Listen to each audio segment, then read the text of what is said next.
She looked at her own father, a man who had raised her alone, and told him he was a burden. She told him to leave. On Christmas Eve. Clara thought she was finally getting her freedom back. She thought she was solving the problem that was draining her bank account and her energy. But she had no idea that the burden she just kicked out was hiding a secret in his bedroom closet.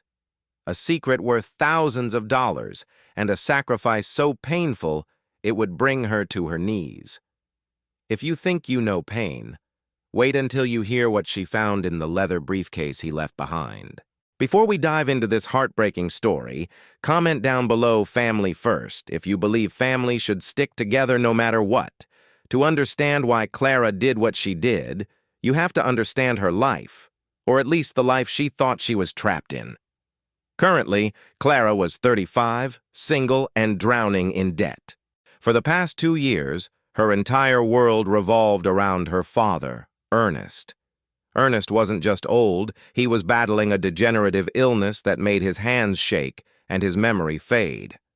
Every morning was a battle. Pause. On this specific morning, Christmas Eve, the pressure was at its peak.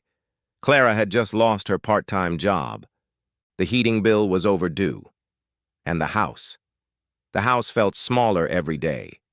She watched Ernest try to pour himself a cup of coffee. His hands trembled violently. The pot slipped. Crash. Hot coffee and shattered glass exploded across the kitchen floor. Clara didn't ask if he was okay. She didn't rush to help. She just closed her eyes and let out a scream of pure frustration. "I can't do this anymore!" Clara yelled, the words tearing through the festive atmosphere like a razor blade.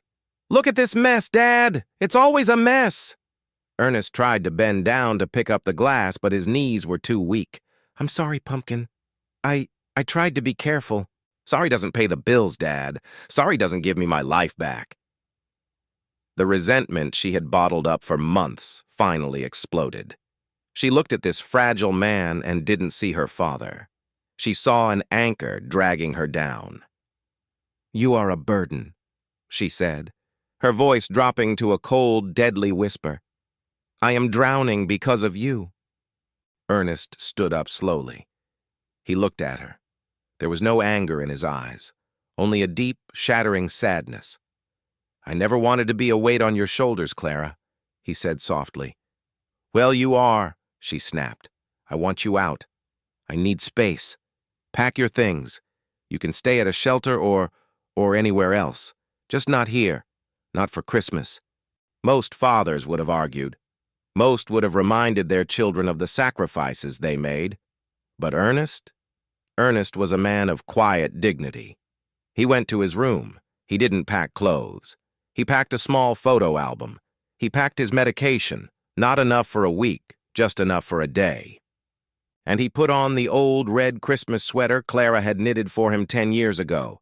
When he walked to the front door, the snow was falling heavily. A blizzard was coming.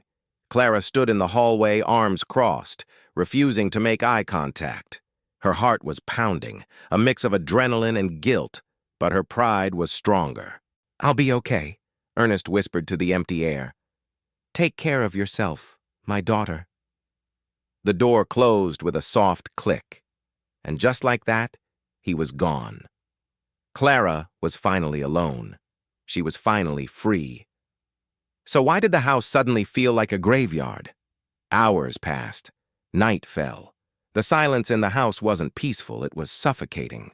Clara tried to watch TV, but her eyes kept drifting to her father's empty chair. To distract herself, she decided to clean his room. She wanted to scrub away the memory of him, to start fresh. She walked in and started stripping the bed. That's when she saw it. Hidden under the mattress, pushed all the way to the back, was his old leather briefcase, the one he always kept locked, the one he jokingly called his treasure chest. But today, the key was sitting right on top of it. Clara felt a chill run down her spine. Why would he leave his treasure behind? With trembling hands, she sat on the edge of the bed. She inserted the key. Click. She opened the lid, and her breath stopped. It wasn't just papers. It was money, stacks of it, 5,000, 10,000, maybe $20,000 in cash wrapped in rubber bands. Clara was confused. If he had this money, she whispered, why didn't he help with the bills? Why did he let us struggle? Anger began to rise again, but then she saw the documents underneath the cash. They were letters from a specialist doctor. Date, October 14th. Mr. Ernest, we strongly recommend you start the advanced treatment immediately. It is expensive, but it will prolong your life and reduce your tremors. And stapled to it was a copy of Ernest's reply. No, I cannot spend this money on myself. My time is ending, but my daughter's life is just beginning. She is in debt. This money is for her. I will endure the pain. Clara froze. He hadn't refused to help because he was stingy. He was refusing treatment, choosing to suffer in pain every single day, so he could leave this money for her. He was dying faster to save her future. Then she found the final note, written just that morning. Clara, if you are reading this, I am gone. I'm sorry I was a burden. Use this to pay your debts. Buy yourself a nice dress. Live your life. I love you. A scream ripped through Clara's throat, a sound of pure, raw agony. She fell to the floor, clutching the letter to her chest. The realization hit her like a truck. He wasn't a burden. He was her guardian angel, and she had just sent him out into a blizzard to die alone. Dad! She screamed at the empty room. Dad! She scrambled up, grabbing her coat. She didn't care about the snow. She didn't care about the dark. She ran out of the house, leaving the door wide open. The wind was howling now. The temperature had dropped to dangerous levels. She ran to the bus stop. Empty. She ran to the corner store. Closed. She saw police lights in the distance, and her heart stopped. Please, no, she prayed. Please let him be okay. She remembered the park where he used to push her on the swings when she was little. He always went there when he was sad. Clara sprinted toward the park, her lungs burning. And there, under the faint yellow glow of a street lamp, she saw a shape on the bench. It was him, covered in a thin layer of white snow, clutching his arms. Dad!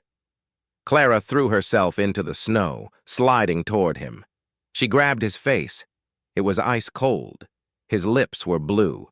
Dad, wake up! Please, Daddy, wake up! Ernest's eyelids fluttered. He looked at her confused. He thought he was dreaming. Clara, he whispered, his voice barely audible. Go back inside. It's cold. No, she sobbed, pulling him into a hug, trying to transfer her heat to him. I'm not leaving you. I'm never leaving you again. I saw the briefcase. I know everything. I'm so sorry, Papa. I'm so sorry. She called 911, holding him tight until the sirens arrived. It was a miracle, but Ernest survived. The doctors said if she had arrived 10 minutes later, his heart would have stopped. They spent Christmas Day in the hospital room. It wasn't the perfect holiday dinner, but to Clara it was the best Christmas of her life, because she still had her father. She used the money from the briefcase, not for her debts, but for his treatment. Clara learned the hardest lesson of all that night. We often get so blinded by our own struggles that we fail to see the silent battles our loved ones are fighting for us. Don't wait until they are gone to appreciate them. Don't wait for a letter to understand their love. Hug your parents today. Forgive them. Love them. Because one day the chair will be empty and no amount of money will bring them back.